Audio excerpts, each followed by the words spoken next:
Hello everyone, I am Rakesh Srivastava. मैंने अपने पहले वीडियो में आपको वेक्टर की टाइप्स वगैरह बताई थी और दूसरे वीडियो में हमने लॉज ऑफ वेक्टर्स बताया है आपको। अब हम लोग तीसरे वीडियो में some other properties just like vector subtraction और जीरो वेक्टर, इसके अलावा हम लोग थोड़ा सा और जानेंगे इसके विषय में। तो सबसे पहले सब्ट्रैक्शन ऑफ वेक्टर में there is no subtraction in the vector. First of all, you understand. There is only addition. The second vector जो उसका डायरेक्शन होगा वो अपोजिट होगा। जैसे आपको a minus B find out करना है, तो a minus B is nothing but a plus minus B. ये काम हम करते हैं। अगर हमें ए और बी के डायरेक्शन मालूम है तो बी के डायरेक्शन को अपोजिट कर देते हैं, तो ये हमें इसका सब्ट्रैक्शन मिल जाता है। And one case is very important here.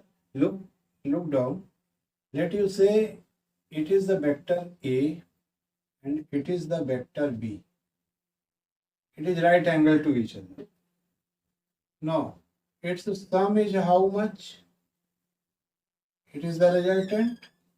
It goes to be a plus b. Now, if you want to subtraction, then b minus b is the opposite direction of the b. It is, and now the resultant goes to be this r dash, which is equal to a minus b. अब ये आप देखो कि इसका जो magnitude है, दोनों का मैग्नीट्यूड सेम होगा but direction is different. That is important thing here. So it is the subtraction of vector. How we subtract two vector? We subtract second vector from first vector directly. Now, zero vector. Zero vector is also a very important thing. How can we make the zero vector? If its magnitude goes to be zero, then how can we plot it? It is simply a point which have not the length. So the vector which have zero magnitude called zero vector, because it is vector, so it must have direction, but its magnitude is zero, so we represent it by zero और zero के ऊपर vector बना। It is also represented by, in the word AA, the same letter by the displacement vector. You know AA is represented by OA minus OA and it goes to be zero. Zero vector, not the magnitude, only the zero. It is called zero vector. अच्छा, अब zero vector से अगर हम multiply करते हैं किसी में, 0 into a, then what happened? It is again 0.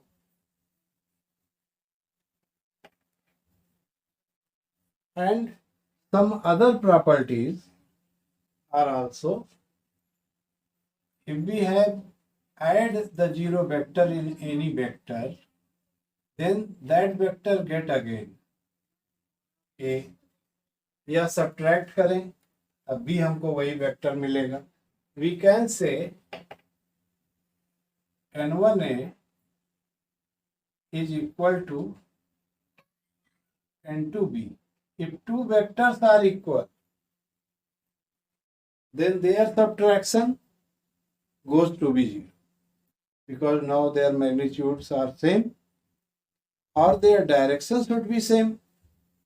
So their subtraction goes to be 0.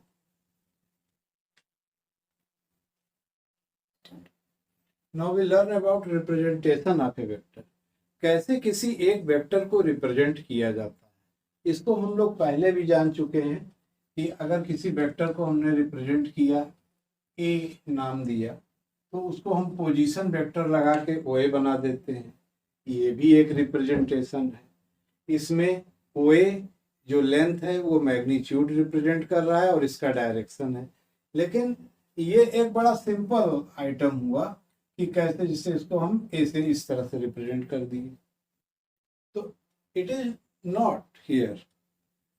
How can we represent a vector in 2 dimension and 3 dimension?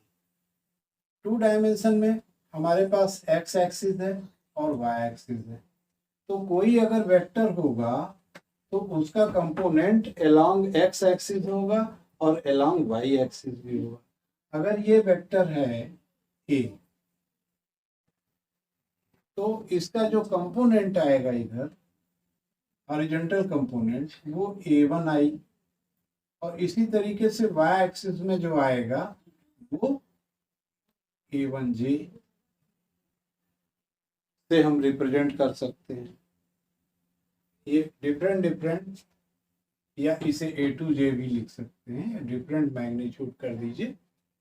तो इन 2 डायमेंशन अगर ये वेक्टर हमें रिप्रेजेंट करना है ए को, तो we can write it a1i plus a2j, where I and j are the unit normal vectors. If there are if we need in 3 dimension, there are 3 axes, x axis, z axis and y axis. अगर हम इसे तीनों axis में represent करें तब हम कैसे लिखेंगे? Then it is a1i plus a2j plus a3k।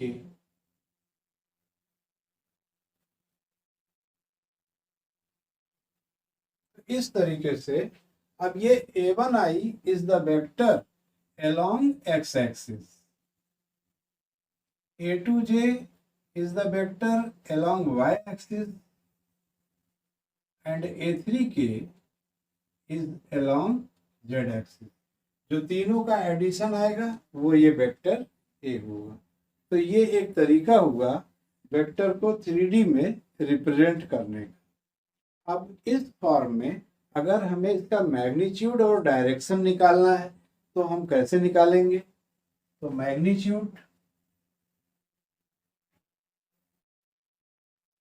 Magnitude of A is represented by mod A, and it is nothing but is sum of the square of the coefficients of ij and k, a1 square plus a2 square plus a3 square. It is called magnitude of A. And direction of A, तो जब हमें direction of ए जानना होगा तो हमें किसी axis के behalf में जानना होगा कि what is the direction of A. तो उसमें सपोज करो कि ये वाई एक्सिस के रेस्पेक्ट में हमें जेड और एक्स में जानना है। तो ये जो भी डायरेक्शन होगा, let you say it is the theta, then it is tan theta is equal to this, ये हम ले लेंगे ये जेड का और एक्स, यानी coefficient of component of Z axis, component of Z axis upon coefficient of component of x-axis. So it goes to be z का a3 upon A1. But you must be remember here, it is behalf of y-axis. If we need behalf of z-axis, then we have A2 upon A1. If it is behalf of x-axis, then we have A3 upon A2. जो भी एक side हम constant लेंगे तो वो remaining to side में हमें ratio मिलेगा. That is called the direction of A vector behalf of any axis. Now we come on the multiplication. How can we multiply in vector? तो सबसे पहले हमें ये जानना है कि when a vector multiply in scalar क्या होता है. अगर किसी स्केलर में हम मल्टीप्लाई कर रहे हैं, जैसे k को मल्टीप्लाई कर रहे हैं वेक्टर ए में, then what happened? So we get another vector b. This vector is k times of the a. It is the meaning of the b. So b is a vector which is along the direction of a. It is the vector a. Then k times of a, it is the ka. And it is B. तो ये दोनों vector collinear vector हो जाएंगे और इनका direction same हो. So that is it when a vector multiply in scalar. Secondly, scalar multiplication. When two vectors is scalarly multiplied, then what happened? We put here dot when they are scalarly multiplied, and the product goes to be a mod b cos theta, where theta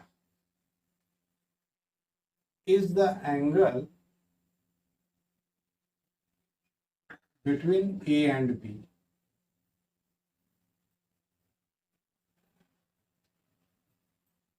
Between a and b. And just you let, if A is the vector represented in ijk, a1i plus a2j plus a3k, and B is the vector represented by b1i plus b2j plus b3k, then A dot B क्या आएगा? Because you know I J and K they all are mutually perpendicular, यानी I और के बीच में भी 90 degree है, जे और के बीच में भी 90 डिग्री है, और आई और जे के बीच में भी 90 डिग्री है. These are in a plane, 3D plane. It is not in a single plane. So it is A dot B. अब जब हम इन दोनों को मल्टीप्लाई करेंगे तो I को हम I से तो कर सकते हैं, I को जब हम J से करेंगे तो I डॉट J, तो I और J के बीच में तो 90 डिग्री है, तो cos 90 क्या कर देगा? इसको पूरा जीरो कर देगा. इसी तरीके से जो लाइक वेक्टर्स होंगे वही सिर्फ मल्टीप्लाई होंगे, और जो अनलाइक वेक्टर्स होंगे वो मल्टीप्लाई नहीं होंगे, वो जीरो हो जाएंगे. तो we can write here a1b1 plus a2b2 plus a3b3. बाकी जितने भी प्रोडक्ट आएंगे वो सब जीरो हो जाएंगे. तो it is the dot product and scalar product, scalar multiplication. इसका ये फर्स्ट काइंड है. इसके बाद जो दूसरा मल्टीप्लाई है वो है vector multiplication. In the vector multiplication we represent it by cross, A cross B. एक बात और यहाँ समझने की है स्केलर प्रोडक्ट में कि mod A is scalar, mod B is scalar, cos theta is scalar. So this whole product is scalar. So the result is the scalar. That reason we set scalar multiplication. इसके बाद जब हम vector multiplication में देख रहे हैं A cross B, it is mod A mod b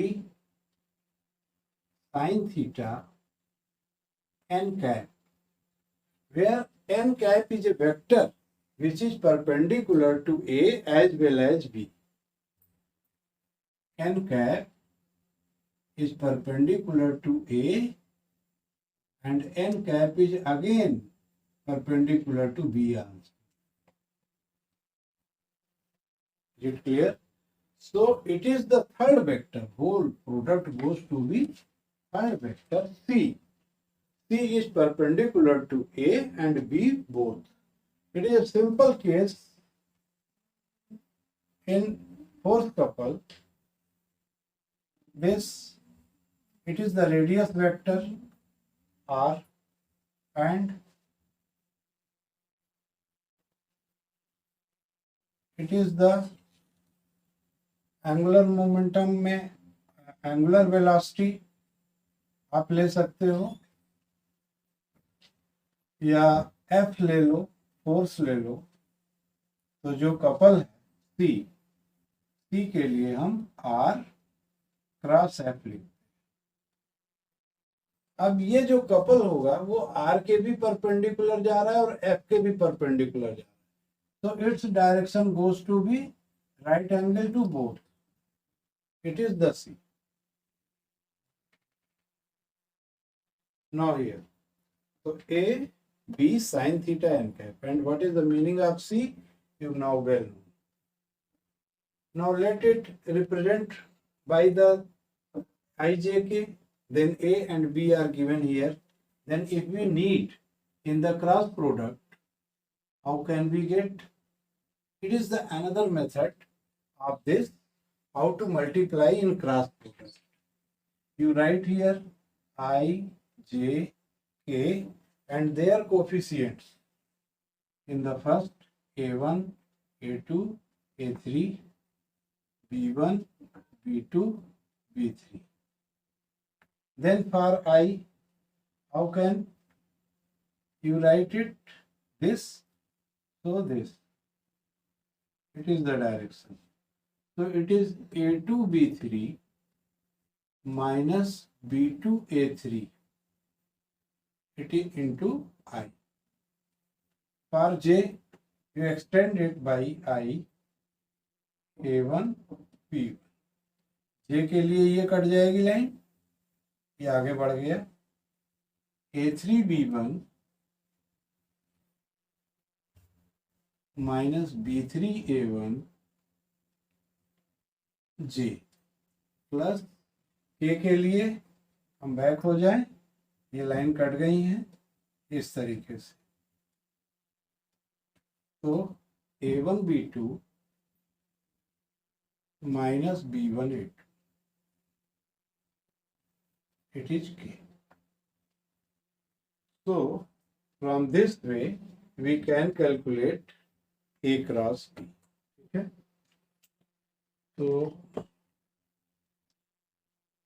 तो हम लोगों ने ये क्रॉस प्रोडक्ट कर लिया। इसको हम यहाँ लिख सकते हैं A क्रॉस B में A2B3 माइनस B2A3 I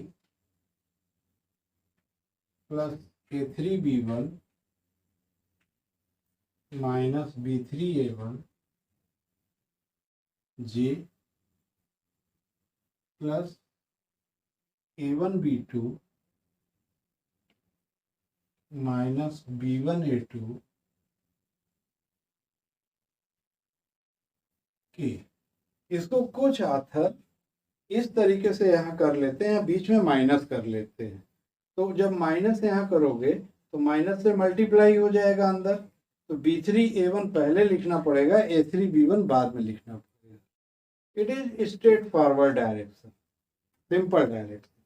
तो इस तरीके से हम कर सकते हैं। तो आज हम लोगों ने वेक्टर की जो थ्योरेटिकल पॉइंट्स थे वो सारे समझ लिए हैं, और अब हम लोग नेक्स्ट वीडियो में प्रोजेक्टाइल मोशन पढ़ेंगे। और मुझे उम्मीद है अब इस पे आपको मैं एक एक्सरसाइज दे दूंगा, तो आप इसके न्यूमेरिकल प्रॉब्लम्स कर। Thank you.